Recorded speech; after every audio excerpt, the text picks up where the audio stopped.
Hey students, welcome back. It's time to talk about backward pawns.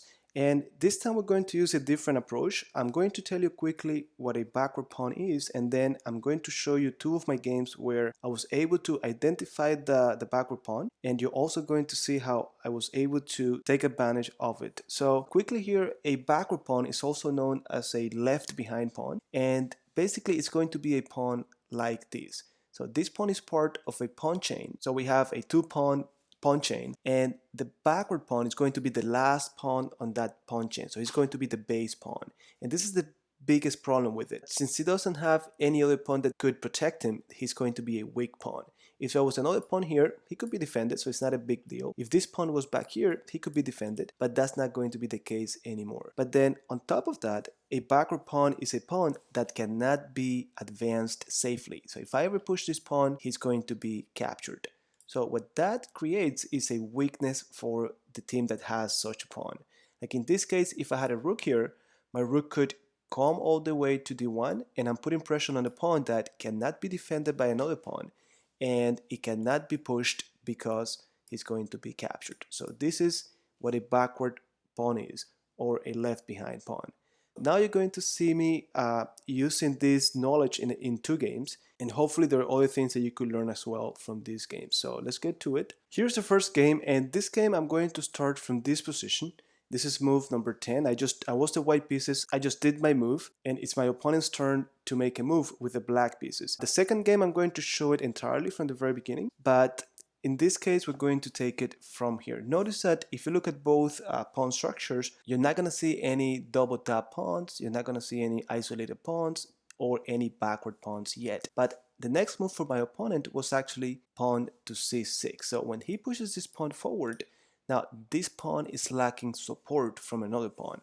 So before he was easily defended, now not anymore. Still, this pawn is not officially a left behind pawn, but you're going to see how now after I go bishop e3, developing my last minor piece, he goes knight e6, my bishop is hanging, so I have to take care of this, and he took back. And now, here's the thing, this pawn is weak, but it's not going to be a big deal for my opponent unless he's on a semi-open file. So if this pawn of mine wasn't here, then I'll be able to put pressure on that pawn with my queen, my rooks, and so on. So remember, left behind pawns are not that big of a burden unless they could be attacked. And the easiest way to attack them is through open lines. It could be an open diagonal, it could be an open file. With that knowledge, I was able to come up with my next move, which is trying to get rid of this pawn. So I went pawn to d4. Now I'm putting a lot of pressure on e5. But here, I think my opponent should have just found a way to protect this pawn, because the moment he took like he did, he's helping me open the file. So I take on d4, and even though my knight is still in the way, it's easy to remove, and I'm going to be putting a lot of pressure on that weak pawn. You're going to see, guys, how as you get more advanced, it's not going to be only about capturing a piece or doing checkmate. A lot of the games are won by just targeting small weaknesses like this pawn. And after my move knight d4, my opponent went pawn to c5. It looks like a good move because he's attacking my knight, but now this is officially a left behind pawn. He's on a pawn chain, he's the last pawn on that pawn chain, so he's a base pawn, and he will not be able to be pushed at any point because I'm controlling the square right in front of him. So if he gets pushed, he's going to be captured. At this point, all I need to do is put pressure on it. So what did I do? I put my knight in a square where he could attack the backward pawn. So I went knight f5, and now I have my knight and queen attacking it. How can he defend it? Well, this is what he did. He went knight to d4. At this point, this is not a big deal. I'm attacking it twice as well, so I'm going to be able to win the pawn. And not only that, I'm even attacking this pawn. So I have two choices. If I take here, that's check. I'm creating an isolated pawn, but I really wanted to take here, and I did, because when he takes, I get the free pawn. I'm attacking the hanging rook. I'm putting pressure on the isolated pawn, and the whole point where I'm showing you this game is for you to see how once the pawn is weak, how easy it is to collect it. But also, I like the fact that this king is in the center. So three factors that make my position way better now. And before we move any further, I wanted to highlight, after this pawn is gone, I took him, this pawn is not a left behind pawn anymore. So what kind of pawn is that? Well, you should know by now this is an isolated pawn. Now he doesn't even have any pawns next to him, so this is an isolated pawn. So my opponent moved the rook, and now how do I put more pressure on the isolated pawn? Well, rook d1. I have two attackers, one defender. You see, this is the biggest problem with weak pawns. They need to be defended by pieces. If there was a pawn here, then that's very easy to take care of. So they went bishop e6. I didn't want to take right away. That pawn is not going anywhere. So I went f5 first. He moved back, and then finally I got the pawn. Now my queen is still on the board to help me attack the king, and she's preventing the king from castling. So not only did I get the weak pawn, but I have a better position I'm going to be able to attack. And I'm going to leave this game here, guys. The purpose of this class is to talk about left behind pawns, so I'm not going to show you how the game ended, but for the next game, you're going to see it entirely from beginning to end.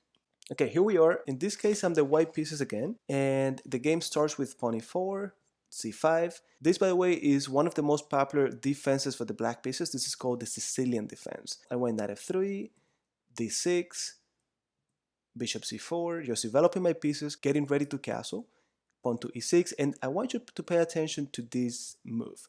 Now, this move, many people don't find it as a big deal, and actually it shouldn't be, but I just want you to pay attention to it, because the moment you push this pawn on d6 is not going to have anyone to protect it. And when I say anyone, I mean any other pawn. So this pawn is only defended by pieces, bishop and queen. So you're going to see how this pawn is going to become weaker and weaker as the game progresses. So pawn e6, I castled, knight c6, knight c3, knight f6, then my rook that was at the corner is coming closer to the center, and finally I'm bringing it to this file. Rook on e1, it might seem like it's not necessary, but I'm just putting it on the same file as the king. At the moment it's not a big deal, but if these pawns get out of the way, my rook is going to be very well positioned. Not to mention that my rook is protecting e4. Bishop e7, now bishop f1. This is what we call a prophylactic move, and you're going to see how this bishop helps in the future. So bishop f1, castle, and now guys, I want to start putting pressure on this pawn. And like you learned already, it's very easy to do it through the file. So if I get to remove my d pawn, this is going to be a semi-open file, and I will be able to use it to put pressure on the pawn. So I went pawn to d4, he took, I took with my knight, and now bishop d7. So he developed the last minor piece, but now I'm going to start putting pressure on the d6 pawn. Now again, just like in the other game, this is not officially a left behind pawn yet. It's not going to be until this pawn is pushed forward, but I'm going to see if I can just put pressure on it. For all I know, this is a pawn that cannot be defended by another pawn. So knight b5, and I have two pieces attacking that weak pawn. If he pushes it, well, I'm going to take it. And just like that, I got the pawn. So that's why we say that he's fixed on d6 and he cannot move forward. So in this game, my opponent went queen b8, so he's defending it with the queen. And now I'm going to put even more pressure on d6. I need to develop my last minor piece. So this bishop is going to go to f4, because from here he's developed and he's putting pressure on d6. You see, I found that weakness and I'm just putting all of my energy on that pawn. And look at what my opponent did here. So he went e5. So in order to block my bishop's attack, he had to put this pawn in the way. But now this is officially a left behind pawn. So he's weak. I'm going to keep putting pressure on it, but there's another thing about left behind pawns. The square right in front of him is going to be a weak square. Just like you have weak pawns, you have weak squares. So that tells me that I could use it to put my own pieces, such as a knight. It's time to move my bishop. He's being attacked, and I'm going to move it to g5. Not only I put the bishop here because it's active, but I did it because I want to eliminate the only black piece controlling that weak square. So if this knight is gone, my knight could get onto that square. So bishop g5, then pawn to a6, and now I did this move. Bishop takes knight. So I don't care if he takes me because I'm going to take this bishop and then I could take the pawn. So he had to take care of it, and he has two choices. Either he takes with the pawn or he takes with the bishop. If he takes with the pawn, well, you should know what kind of pawn this is. You should know what kind of pawn this is. So his pawn structure is completely destroyed. Double tap pawns, isolated pawn, and his king is going to be exposed. So he chose to take with the bishop, but now the left behind pawn has not enough defenders. So I was able to take with my knight, then knight d4, knight c4. Notice how this knight is blocking my queen from defending the knight, so I had to move it. And guys, I'm gonna show you the remaining of the game, just because there's a nice tactic for you to see at the end. So we have a few more moves to go. So he went queen c7. Now my knight is going to that weak square, so that's a very nice square for my knight to be on. That's what we call an outpost. He's in the center, protected by a pawn, and he's putting a lot of pressure now in black's territory. So he moved. Now this knight is also a very good knight for him, but he's not on a weak square. I have a pawn that could kick him out, and that's exactly what I did. I attacked the knight. Instead of moving it away, he made a mistake. He went pawn to b5.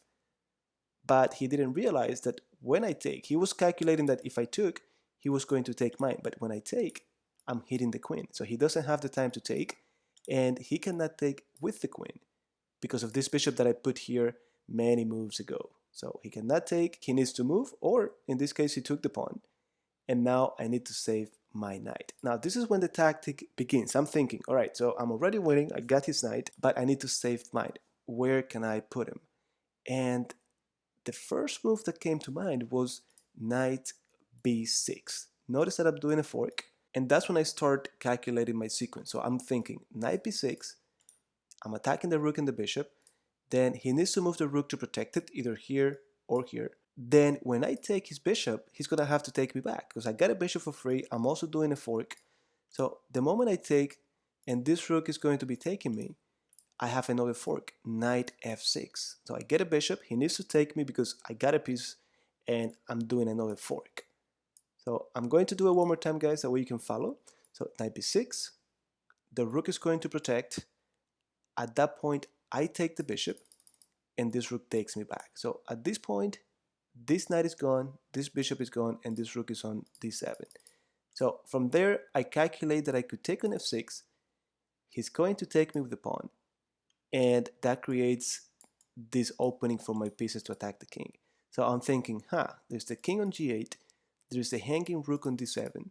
So what if my queen goes to g4 to create a final fork? And that's exactly what happens. So guys, pause the video and just try to calculate everything that I said. I'm sorry if it was confusing, but this is the best thing you could do at this point. Try to calculate without moving the pieces. And it's going to be blurry, but the more you do it, the better you're gonna get at it. So knight b6 happened, then he protected the bishop. I took, he took, so everything is forced, it's a forced sequence. I took on f6, he had to take, and now queen g4 creates the fork. He had to block with the queen, I took the rook, and at this point my opponent resigned. I'm winning by an entire rook and a bishop, and his pawn structure is very bad, so it's going to be easy for me to capitalize on that even if I wasn't winning by the rook and the bishop. So I hope you guys found these games useful. I hope that you've really understood what a backward or left behind pawn is. Anyways, if you have any questions, like always, let me know in the comments and I'll be more than happy to reply to them. So keep practicing, and I will see you next class.